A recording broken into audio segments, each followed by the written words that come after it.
Pag humana kog ribanday, so magpa-massage jud ko day. Nana day oday mo na mo massage na ko day pag humana kog ribanday kay para ma-massage ang ako ang bagtak, o di ba?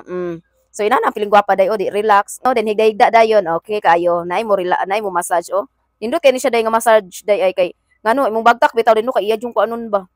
Hiluton. So inana kong buhaton day pag humana ko og kuan day riban, magpa-massage ko sa kong batiis ay sa kong bagtak kay para ang kakapoy is mawala day ba kay ngano mahilot niya ang ako ang anday kung bagta kay karon day tibok adlaw ko natindog day no kay lagi day ang akong giriban karon day is gabok siya og buhok ba kay lagi daw gihumol daw sa nagriban niya pilmero og 4 hours ang medisina o di ba imagine na niyo medisina kinsa sa may buhok nga di magabok kuno anak kung ihumol ang R1 og 4 hours sa inyong buhok o di ba guba so mo na karon day giparing kamutan jud nako day nga mauki ang buhok di man 100% nga mauki at least na siya kabag-uhan. So mo nang dugay jud ko na humanday kay ako jung gitry ang ako ang best day ba nga naay kabaguhan si ang buhok day ba kay luoy pud kay sa tanan ang buhok day kay kupot tanan ako day mga putol na basta ang buhok kay madaot tay no kay dugay na kay na siya motubo mara siya mo kubol ba nindutas kong pamati gimassage maayo kong batiis ug mora day to no bay mo oy